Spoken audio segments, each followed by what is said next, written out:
दोस्तों, इस कहानी से आपको जीवन में बहुत बड़ी सीख मिलेगी। एक आदमी एक सेठ की दुकान पर नौकरी करता था। वह बेहद ईमानदारी और लगन से अपना काम करता था। उसके काम से सेठ बहुत प्रसन्न था और सेठ द्वारा मिलने वाली तनख्वाह से उस आदमी का गुजारा आराम से हो जाता था। ऐसे ही दिन गुजरते चले गए और वो बाल बच्चेदार हो गया, तब भी काम करता रहा। एक दिन वह आदमी बिना बताए काम पर नहीं गया। उसके न जाने से सेठ का काम रुक गया।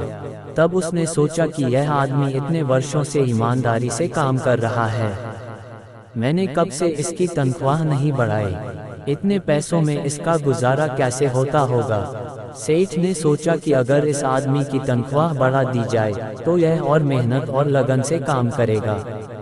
उसने अगले दिन से ही उस आदमी की तनख्वाह बढ़ा दी। उस आदमी को जब एक तारीख को बढ़े हुए पैसे मिले तो वह हैरान रह गया, लेकिन वह बोला कुछ नहीं और चुपचाप पैसे रख लिए। धीरे धीरे बात आई गई हो गई। कुछ महीनों बाद वह आदमी फिर एक दिन गैर हाजिर हो गया।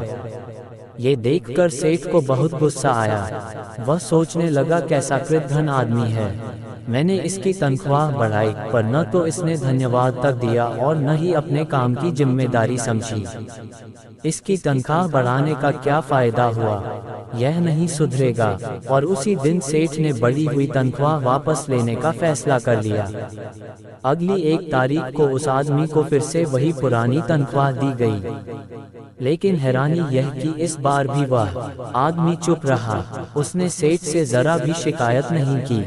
ये देखकर सेठ से रहा न गया और वह पूछ बैठा, बड़े अजीब आदमी हो भाई, जब मैंने तुम्हारे गैर हाजिर होने के बाद पहले तुम्हारी तनख्वाह बढ़ा कर दी तब भी तुम कुछ नहीं बोले, और आज जब मैंने तुम्हारी गैर हाजिरी पर तनख्वाह फिर से कम करके दी तुम फिर भी खामोश रहे, इसकी क्या वजह है। उस आदमी ने जवाब दिया, जब मैं पहली बार गैर हाजिर हुआ था तो मेरे घर एक बच्चा पैदा हुआ था।